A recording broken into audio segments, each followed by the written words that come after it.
पढ़ते हैं विश्व की नदियाँ। विश्व की नदियाँ में नील नदी पढ़ते हैं। दुनिया की सबसे लंबी नदी कौन सी है? तो नील नदी सबसे लंबी नदी है। नील नदी की लंबाई कुल कितनी है? तो 6,853 किलोमीटर। नील नदी की कुल लंबाई 6,853 किलोमीटर।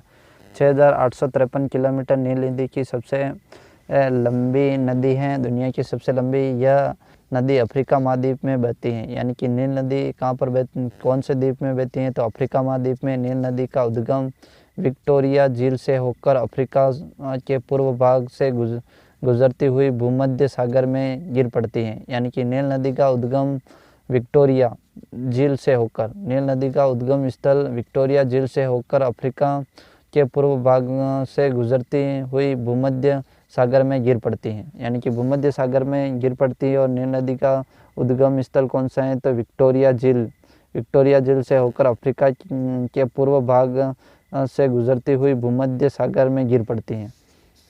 नंबर 2 पे आती है अमेज़न नदी। अमेज़न नदी पानी की मात्रा की दृष्टि से सबसे विशाल नदी कौन सी है? पानी की मात्रा की दृष्टि से सबसे विशाल नदी अमेज़न नदी। पानी की मात्रा की दृष्टि से सबसे विशाल नदी अमेज़न नदी। इसकी लंबाई 6,200 किलोमीटर है। यानी कि नील नदी की तो 6,853 किलोमीटर और अमेज़न नदी की लंबाई है 6,200 किलोमीटर से 7,000 किलोमीटर तक मानी जाती है। अमेज़न नदी की घाटी दक्षिण अमेरिका के 8 देशों में फैली हुई है। यानी कि अमेज़न नदी की घाटी दक्षिण अमेरिका के 8 देशों में फैली हुई है। अमेज़न नदी की घाटी दक्षिण अमेरिका के 8 देशों में फैली हुई है। और तीसरी है यांगटी क्यांग, चीन की सर्वाधिक लंबी नदी। Yangtze Kiang. बोगला यूरोप की सर्वाधिक लंबी नदी। यानी कि यूरोप की सर्वाधिक लंबी नदी कौन सी है? तो यूरोप की सर्वाधिक लंबी नदी बोगला यूरोप की सर्वाधिक लंबी नदी बोगला। ओब, रूस की सर्वाधिक लंबी नदी ओब। यानी कि बोगला तो यूरोप की सर्वाधिक लंबी नदी और ओब रूस की सर्वाधिक लंबी नदी। और डेन्यूब यूरोप में के 7 देशों में प्रवाहित होती है। डेन्यूब यानी कि यूरोप के 7 देशों में प्रवाहित होती हैं। ओब रूस की सर्वाधिक लंबी नदी और बोगला यूरोप की सर्वाधिक लंबी नदी है। यानी कि यूरोप की सर्वाधिक लंबी नदी बोगला और ओब रूस की सर्वाधिक लंबी और डेन्यूब यूरोप के 7 देशों में प्रवाहित होती हैं। बोल के थोड़े बहुत महत्वपूर्ण तथ्य देख लें। विश्व के स्थलीय भाग की बृहत्तम इकाई महाद्वीप कहलाती हैं। यानी कि विश्व के स्थलीय भाग की बृहत्तम इकाई क्या कहलाते हैं? तो महाद्वीप कहलाते हैं। विश्व में 7 महाद्वीप हैं। एशिया, यूरोप, अफ्रीका, उत्तरी अमेरिका, दक्षिण अमेरिका, ऑस्ट्रेलिया, अंटार्कटिका। एशिया विश्व का सबसे बड़ा महाद्वीप है। एशिया विश्व के लगभग 30% भाग पर है। यानी कि एशिया विश्व के कितने परसेंट भाग पर हैं? तो 30% भाग पर है। दूसरे नंबर पे यूरोप आता है, अफ्रीका। ऑस्ट्रेलिया सबसे छोटा ग्रह है। यानी कि ऑस्ट्रेलिया सबसे छोटा महाद्वीप कौन सा है? तो ऑस्ट्रेलिया महाद्वीप। यानी कि महाद्वीप और ऊंचा पर्वत। एशिया में सबसे ऊंचा पर्वत है माउंट एवरेस्ट। इसके ये है 8,848 मीटर, 8,848 मीटर है। अफ्रीका का है किलिमंजारो। और उत्तरी अमेरिका का है माउंट मैकिनले। दक्षिण अमेरिका का ये देख लेना यार।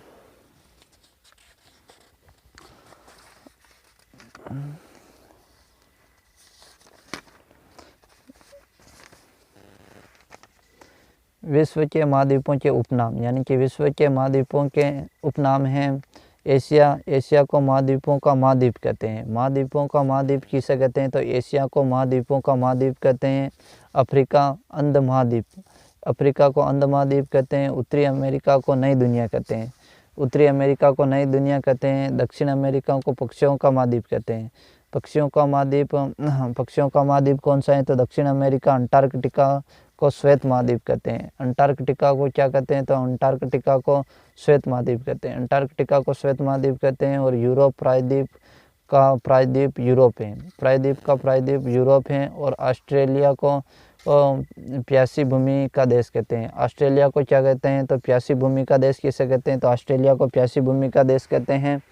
और एक बार वापस देख लेते हैं। एशिया महाद्वीपों का महाद्वीप अफ्रीका अंध महाद्वीप, उत्तरी अमेरिका नई दुनिया, नई दुनिया, दक्षिणी पक्षियों का महाद्वीप, दक्षिणी अमेरिका पक्षियों का महाद्वीप और अंटार्कटिका श्वेत महाद्वीप, अंटार्कटिका श्वेत महाद्वीप और यूरोप प्रायद्वीप का महाद्वीप और ऑस्ट्रेलिया प्यासी भूमि का देश। प्यासी भूमि का देश कौन सा है? तो ऑस्ट्रेलिया।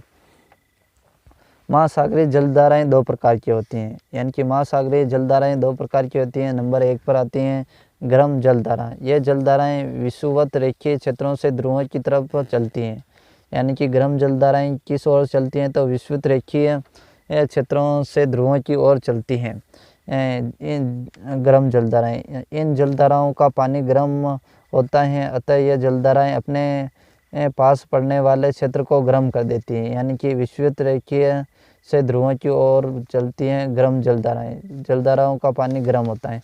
ठंडी जलधाराएं, यानी कि यह ध्रुवों से विषुवत रेखा की ओर चलती हैं, जलधाराओं का पानी ठंडा होता है। जल सभी महासागरों के महासागरीय जलधाराओं की दिशा कोरियोलिस बल से निर्धारित होती है, यानी कि जल सभी महासागरों के में महासागरीय जलधाराओं की दिशा कोरियोलिस बल से निर्धारित होती हैं, परंतु इसके अपवाद स्वरूप हिंद महासागर के उत्तरी भाग में जलधाराओं की दिशा मौसमी हवाओं द्वारा निर्धारित होती है। यानी परंतु इसके अपवाद स्वरूप हिंद महासागर याद रखना, हिंद महासागर में उत्तरी भाग में, हिंद महासागर के भी उत्तरी भाग में जलधाराओं की दिशा मौसमी हवाओं द्वारा निर्धारित होती हैं। जलधाराओं की दिशा कॉर्नियोलिस बल से निर्धारित होती है। अपवाद हिंद महासागर के उत्तरी भाग जलधाराओं की दिशा में मौसम हवाओं द्वारा निर्धारित होती हैं। विषुवत रेखा के निकटतम महाद्वीप, पश्चिमी तटों की ठंडी हवाएं, ये देख लेना, और पूर्वी तटों की ठंडी हवाएं। जलधाराएं, यानी कि जलधारा मिल जाती हैं वहाँ पर प्लैंकटन नामक घास उग जाती है, यानी कि गर्म जलधारा और ठंडी जलधारा जहाँ पर मिल जाती है वहाँ प्लैंकटन नामक घास उग जाती है। मछली उद्योग के लिए सहायक दशा उत्पन्न होती है, यानी कि मछली उद्योग के लिए सहायक दशा उत्पन्न होती हैं। गर्म जलधाराएं व ठंडी जलधाराएं कोहरे का निर्माण करती है, जिससे यातायात प्रभावित होता है। यानी कि गर्म जलधाराएं ठंडी जलधाराएं मिलती हैं तो ओस यानी कि कोहरे का निर्माण करती हैं, जिससे यातायात प्रभावित होता है। और फ्लोरिडा जलधारा और एंटीलिज जलधारा, फ्लोरिडा जलधारा और एंटीलिज जलधारा, फ्लोरिडा जलधारा और एंटीलिज जलधारा के मिलने से एक गल्फ स्ट्रीम जलधारा उत्पन्न होती है, जो विश्व की सबसे तेज जलधारा है। यानी कि विश्व की सबसे तेज जलधारा कौन सी है? तो गल्फ स्ट्रीम विश्व की सबसे तेज जलधारा है। और फ्लोरिड जलधारा और एंटीलिज जलधारा के मिलने से गल्फ स्ट्रीम जलधारा उत्पन्न होती है, जो विश्व की सबसे तेज जलधारा है। ओके।